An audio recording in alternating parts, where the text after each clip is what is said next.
রক্তের বিনিময়ে একটি সরকারি মেডিকেল কলেজ হলেও সমুনের চোখ পড়েছে। আমরা চাই আমাদের এই নীলফামারী মেডিকেল কলেজকে কোন ধরনের সমুনের চোখ দিয়ে এই নীলফামারী মেডিকেল কলেজকে নীলফামারী থেকে নিয়ে যাওয়ার ব্যবস্থা করতে দেওয়া হবে না। সরকারি মেডিকেল কলেজকে নিয়ে এক দুর্বৃত্ত সামনে শুরু করেছে।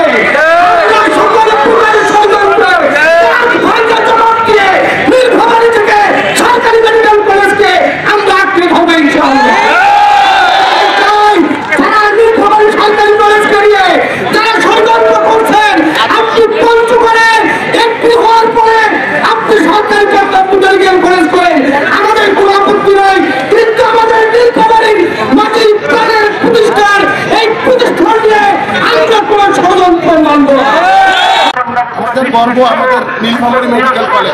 ইতিমধ্যে আমরা জানতে পেরেছি স্থায়ী ক্যাম্পাস না থাকার কারণে নীলফামারী মেডিকেলের সাধারণ ছাত্রছাত্রীদের তারা বিভিন্ন ক্যাম্পাসে শিফট করার মাধ্যমে নীলফামারী মেডিকেলের কার্যক্রম আপাতত বন্ধ রাখার সিদ্ধান্তে উপনীত হওয়ার একটা সম্ভাবনা পোষণ করেছে, যেটার তীব্র নিন্দা এবং প্রতিবাদ আমরা জানাচ্ছি নীলফামারীবাসীর পক্ষ থেকে।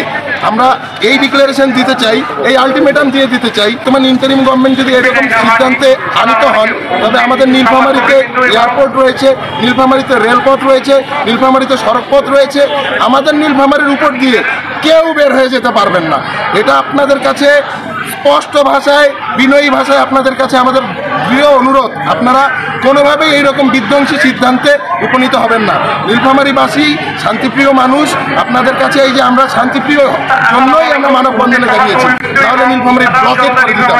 আমরা আশা রাখবো বর্তমান ইন্টারিম গভর্নমেন্ট এইরকম কোনো ন্যাক্কারজনক সিদ্ধান্ত নেবে না এবং নীলফামারীবাসী হিতকর যে কোনো সিদ্ধান্ত এবং দ্রুত নীলফামারী মেডিকেলের স্থায়ী ক্যাম্পাস বাস্তবায়নের জন্য যত বাজেট আসা প্রয়োজন সেরকম বাজেট দিয়ে নীলফামারীবাসীকে ধন্য করবে।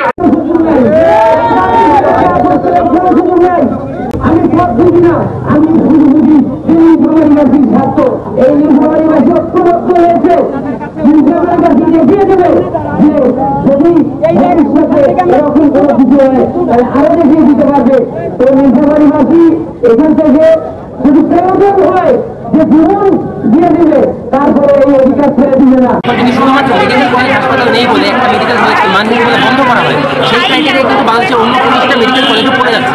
এই ক্রাইটেরিয়াতে কিন্তু আমাদের মেডিকেল কলেজ বন্ধ করা যায় না, যার কারণে বলা যায় যে এই যে বন্ধ করার যে জিনিসটা এটা সম্পূর্ণ একটা ষড়যন্ত্র। এই জন্য আমরা আমাদের দাবি করছি যে নীলফামারী মেডিকেল কলেজে যেই ক্রাইটেরিয়াতে তারা মানিয়ে নিয়েছে, একটা স্থায়ী ক্যাম্পাসের অভাব এবং একটা সরকারি মেডিকেল কলেজের অভাব, এই অভাবগুলো পূরণ করুন। যার জন্য তারা আসুক, এসে আমাদের অবস্থা দেখে যাক কী অবস্থা আছে এখানে, আমরা কীভাবে আছি, কীভাবে থাকতেছি। সেটা থেকে তারা কখনোই বলতে পারবে না যে আমাদের মেডিকেল কলেজে মান নেই, মানহীন। তারা কখনোই এই দাবি রাখতে পারে না। যার কারণে আমরা আজকে এসেছি আমাদের দাবি নিয়ে, যার মধ্যে প্রথম দাবি হচ্ছে আমাদের একটা স্থায়ী ক্যাম্পাস লাগবে এবং সেটা অতি সত্ত্বর।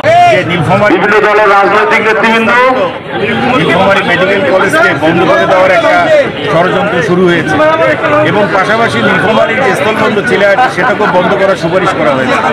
আমরা বিভিন্ন রাজনৈতিক দলের নেতৃবৃন্দ, আমরা বিভিন্ন কলেজকে আমরা নীলফামারী ছাত্র প্রতিনিধিবৃন্দ ষড়যন্ত্র করা হয়। বিশেষ করে আমি মনে করব ছাত্র শিবির মেডিকেল কলেজ জমি করা ছাত্র আন্দোলনকে দেয়নি, এটা কারণে জাতীয়তাবাদী ছাত্রদল নীলফামারী এবং বিভিন্ন রাজনৈতিক দলের নেতৃবৃন্দ, এখনো সামাজিক সংগঠনের নেতৃবৃন্দ দেওয়া হচ্ছে না। তাহলে কি এটা কি পরিকল্পিত? নীলফামারী আসি এই জমি আপনারা জানেন বরাদ্দ দিবেন না। আমাদের নীলফামারী জেলায় অনেক করে কি এই প্রতিষ্ঠান রয়েছে, এটা তো আমরা স্থায়ীভাবে প্রতিষ্ঠা করার দাবি জানাচ্ছি। স্থায়ী ক্যাম্পাস বসানোর জন্য আহ্বান জানাচ্ছি এবং যারা আমাদের এই নীলফামারী মেডিকেল কলেজকে নিয়ে ষড়যন্ত্র করবে আমরা তাদেরকে একদল পরিমাণ ছাড় দেব না। সংগ্রামী বন্ধুগণ, আপনারা দীর্ঘক্ষণ ধরে আমাদের এই আন্দোলনে অংশগ্রহণ করে নীলফামারী মানুষ কখনোই যে অন্যায়ের কাছে মাথা নত করে না তার প্রমাণ দিয়েছেন। তাই বলছি সংগ্রামী সাথী বন্ধুগণ, ভবিষ্যতে যদি এই নীলফামারী কাঁপতে যাবে, নীলফামারী শহরের মধ্যে দিয়ে অন্য কোনো জেলার গাড়ি ঘোড়া নীলফামারী জেলা চলবে না, নীলফামারী থেকে রেল গাড়ি চলবে না, এয়ারপোর্ট চলবে না, সবকিছু বন্ধ করে দেওয়া হবে ইনশাআল্লাহ। আমি আগামী রবিবারে মিটিং রয়েছে ঢাকা শহর নীলফামারী মেডিকেলের যে স্থাপনা